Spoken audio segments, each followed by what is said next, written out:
Good morning students. आज के इस वीडियो में हम बात करेंगे रासायनिक उर्वरकों की मृदा में अभिक्रियाओं की। तो सबसे पहले हम इसी में बात करेंगे यूरिया की कि मृदा में जब यूरिया का प्रयोग किया जाता है तो यूरिया मृदा नमी के संपर्क में आकर घुल जाता है। यूरिया के अंदर उपस्थित नाइट्रोजन एमाइड के रूप में प्रेजेंट होती है, जिसका उपयोग पौधे नहीं कर पाते। मृदा में यूरिएज एंजाइम की उपस्थिति में सूक्ष्म जीवों की क्रिया के द्वारा यूरिया अमोनियम कार्बोनेट में परिवर्तित हो जाता है, अमोनियम कार्बोनेट में बदल जाता है। इसको हम अभिक्रिया के द्वारा समझ सकते हैं। यूरिया जिसका सूत्र NH2CONH2 होता है, यूरिया मृदा नमी के संपर्क में आया और यूरिएज एंजाइम की उपस्थिति में क्रिया करके अमोनियम कार्बोनेट में बदल जाता है। अमोनियम कार्बोनेट शीघ्र ही सूक्ष्म जीवों द्वारा अपघटित होता है। अपघटित होकर अमोनियम आयन तथा कार्बोनेट आयन बनाता है। इसको भी हम समीकरण के द्वारा समझेंगे। अमोनियम कार्बोनेट सूक्ष्म जीवों द्वारा अपघटित होगा, जिससे अमोनियम आयन और कार्बोनेट आयन का निर्माण होता है। इसके आगे भी क्रिया होती है कि अमोनियम आयन और कार्बोनेट आयन मृदा के अंदर प्रेजेंट हैं। मृदा में मृत्तिका, जिसे हम क्ले भी कहते हैं, प्रेजेंट होती है और हमें पता है कि क्ले पर जो है ऋणात्मक नेगेटिव चार्ज होता है, ऋणात्मक आवेश होता है और अमोनियम आयन उस क्ले के ऊपर अधिशोषित हो जाते हैं और कार्बोनेट आयन अन्य आयनों द्वारा क्रिया करके मृदा से निक्षालित हो जाते हैं। तो ये क्रिया आगे भी जो है संपन्न होती है। अगला हमारा टॉपिक है बायूरेट। कारखानों में यूरिया निर्माण के समय आवश्यकता से अधिक उच्च ताप के कारण जब कारखानों के अंदर यूरिया का फॉर्मेशन किया जाता है, यूरिया का निर्माण किया जाता है, तब समय आवश्यकता से अधिक उच्च ताप के कारण यूरिया के दो अणु आपस में क्रिया करके बायूरेट का निर्माण करते हैं। इसको समीकरण के द्वारा समझ सकते हैं। यूरिया NH2CONH2 निस्तापन यानी कि उच्च ताप, इसमें यूरिया के दो अणु आपस में क्रिया करेंगे और बायूरेट का निर्माण करेंगे और अमोनिया इसके अंदर गैस के रूप में बाहर निकल जाती है। इसके बाद हम देखें तो यूरिया के अंदर बायूरेट की अगर मात्रा देखी जाए तो 1.5% बायूरेट यूरिया के अंदर उपस्थित होता है। इसके बाद हम बात करें फसलों पर प्रभाव। यूरिया का फसलों पर क्या प्रभाव पड़ता है, हम उसकी भी स्टडी करते हैं कि मृदा तथा खड़ी फसल में प्रयोग किया सकता है। हम यूरिया को मृदा के अंदर डाल सकते हैं या खड़ी फसल के अंदर भी हम यूरिया का प्रयोग कर सकते हैं। यूरिया का प्रयोग कीटनाशकों के साथ भी किया जा सकता है। पत्तियों पर छिड़काव हेतु भी हम इसका उपयोग कर सकते हैं। ये उत्तम उर्वरक भी होता है। इस प्रकार जब हम इसका उपयोग करते हैं, सभी प्रकार की फसलों के लिए यूरिया लाभकारी और प्रभावशाली होता है। 2% से अधिक बायूरेट वाला यूरिया फसलों पर या कह सकते हैं उर्वरक फसलों पर हानिकारक प्रभाव डालता है। इसके बाद है कैल्शियम अमोनियम नाइट्रेट। इसे कैन तथा किसान खाद भी कहते हैं। कैल्शियम अमोनियम कार्बोनेट का अन्य नाम से हम इसे जान सकते हैं। हम इसे कैन कह सकते हैं या इसके अलावा हम इसे किसान खाद भी कह सकते हैं। ये एक मोस्ट टॉपिक है बेटा। इसके अंदर एक मोस्ट पॉइंट आया है कि कैल्शियम अमोनियम कार्बोनेट को हम किसान खाद कहते हैं। इसका उत्पादन नांगल पंजाब में होता है। इसका रासायनिक सूत्र CaNH4 का होल्ट वाइज NO3 होता है। संगठन देखें, संगठन में सबसे पहले नमी की जो मात्रा इसके अंदर 1.0% होती है। अमोनिकल तथा नाइट्रीकरण जो है इसके अंदर 25% होगा।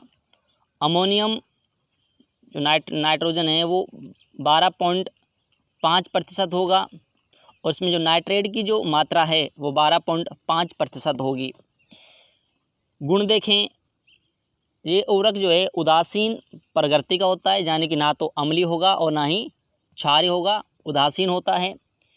इसका प्रयोग हम अम्लीय और क्षारीय मृदाओं में आसानी से कर सकते हैं, क्योंकि उदासीन है तो ये किसी प्रकार के मृदा पर इसका साइड इफ़ेक्ट नहीं होता, ये मृदा को प्रभावित नहीं करता, इसलिए हम इसे अम्लीय और क्षारीय मृदा में इसका प्रयोग कर सकते हैं। ये सभी प्रकार की फसलों में प्रयोग कर सकते हैं।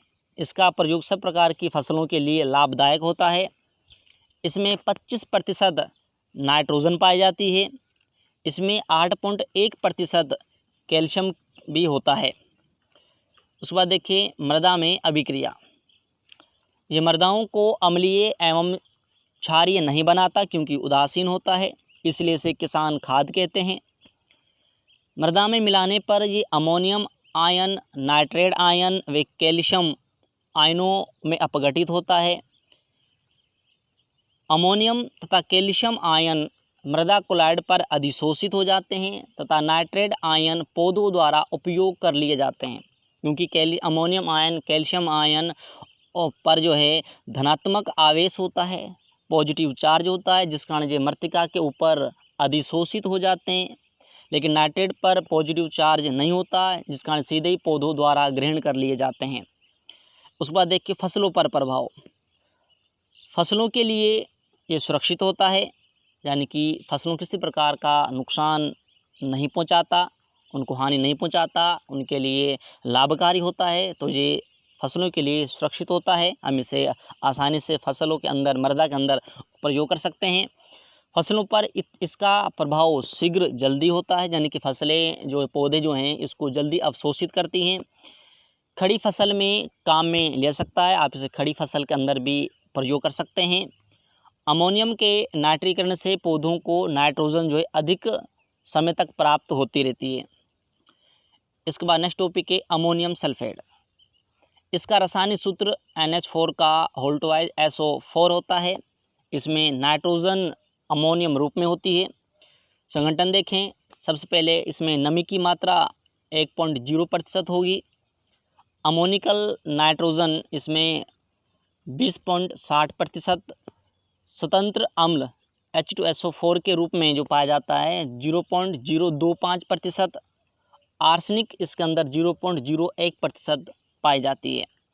गुण देखें, ये सफ़ेद रवेदार पदार्थ होता है, जल में घुलनशील होता है, जल में जल्दी घुल जाता है। इसमें 20.6% नाइट्रोजन पाई जाती है। मृदा में अभिक्रिया देखें, मृदा में डालने पर अमोनियम सल्फेट शीघ्रता से घुलता है, घुलकर अमोनियम तथा सल्फेट आयनों में अपघटित होता है। समीकरण देखें, समीकरण में अमोनियम सल्फेट मृदा में घुलेगा, जल में घुलकर जो है ये अमोनियम आयन और सल्फेट आयनों में अपघटित होगा। अमोनियम आयन मृदा कोलाइड पर अधिशोषित हो जाते हैं। ये जितने भी पॉजिटिव चार्ज वाले जितने भी यौगिक हैं, या कह सकते हैं पदार्थ हैं, या कह सकते हैं जितने भी पॉजिटिव चार्ज वाले पोषक तत्व हैं, ये सभी ही मृदा कोलाइड पर अधिशोषित होते हैं। इसका अर्थ है कि जो मृदा कोलाइड में जो मृत्तिका है उसके ऊपर माइनस चार्ज होता है, नेगेटिव चार्ज होता है, और पॉजिटिव चार्ज वाले जितने पोषक तत्व हैं उस नेगेटिव चार्ज वाले मृत्तिका के ऊपर अधिशोषित हो जाते हैं, जिस कारण पौधे जो हैं उन पोषक तत्वों को आसानी से ग्रहण कर सके। और दूसरा कारण भी होता है कि जितने भी पोषक तत्व हैं वो मृत्तिका के ऊपर अधिशोषित होते हैं, जिस कारण वो मृदा से बाहर नहीं जा पाते, जिस कारण उनका निक्षालन नहीं हो पाता, वो मृदा के अंदर लंबे समय तक बन रहते हैं और पौधों को उपलब्ध होते रहते हैं। इसमें समीकरण को समझें कि मृदा कोलाइड यानी कि मृत्तिका के ऊपर जो है कैल्शियम आयन अधिशोषित है। हमने इसी मृदा के अंदर अमोनियम सल्फेट को मिलाया। जब अमोनियम सल्फेट को मिलाते हैं तो सबसे पहले अमोनियम सल्फेट का अपघटन होता है, जिस कारण अमोनियम आयन और सल्फेट आयन का निर्माण होगा। अमोनियम आयन इस मृदा कोलाइड पर अधिशोषित, मृतिका के ऊपर अधिशोषित हो जाते हैं, और यहाँ पर ये देखते हैं हम कि ये अमोनियम आयन कैल्शियम के स्थान पर अधिशोषित हो गए और कैल्शियम आयन से बाहर निकला और सल्फेट से क्रिया की और कैल्शियम सल्फेट का निर्माण किया, जिस कारण इस कैल्शियम सल्फेट का निक्षालन होगा और ये मृदा की निचली परतों में चले जाते हैं और मृदा के अंदर अमोनियम आयन जो हैं प्रेजेंट हो जाते हैं। इसके बाद यहाँ पे हम देखें कि अमोनियम आयनों का नाइट्रीकरण होने से नाइट्रेट आयन बनते हैं। जब अमोनियम आयनों का नाइट्रीकरण किया जाता है तो नाइट्रेट आयन का निर्माण होता है, जिसका उपयोग भी हम कर सकते हैं। देखिए इसमें हम समीकरण के द्वारा समझें इसको। यहाँ पे ये अमोनियम आयन, इसका यहाँ पे ऑक्सीकरण होगा, नाइट्रोसोमोनास की उपस्थिति में हो रहा है, जिस कारण नाइट्रेट का निर्माण हुआ, जल बना और 4H+ आयनों का भी जो इसमें साथ में निर्माण होता है। हम इसी में आगे देखें, यहाँ पर ये अमोनियम, यहाँ पर NO2 जो है O2 से क्रिया करेगा, नाइट्रोबैक्टर जीवाणु की उपस्थिति में ये क्रिया होती है, जिस कारण नाइट्रेट NO3 का जो है निर्माण होता है। अब हम बात करें इसमें मृतिका की, तो मृदा कोलाइड है और मृदा कोलाइड पर कैल्शियम आयन और मैग्नीशियम आयन है, और इसी मृदा के अंदर जो है H+ आयनों का भी निर्माण हुआ। ये H+ आयन निर्माण हुआ। ये H+ आयन इस मृदा कोलाइड से जो है इन कैल्शियम और मैग्नीशियम आयनों को जहाँ से विस्थापित कर देते हैं, विस्थापित कर दिया, इनको बाहर निकाल दिया, और स्वयं H+ जो आयन हैं वो इस मृदा कोलाइड पर अधिशोषित हो गए, यानी कि मृदा क्षारीय थी, क्षारीय से अम्लीय हो गई। इसके बाद देखें फसलों पर प्रभाव। फसलों पर प्रभाव पर सबसे पहले नंबर 1 कि धान की फसल नाइट्रोजन को अमोनियम रूप में ग्रहण करती है, इसलिए धान के लिए सर्वोत्तम उर्वरक माना जाता है। इसका प्रयोग खड़ी फसल में किया जा सकता है। इसमें 20.6% नाइट्रोजन के साथ साथ 24% सल्फर होने से फलीदार फसलों के लिए लाभदायक होता है।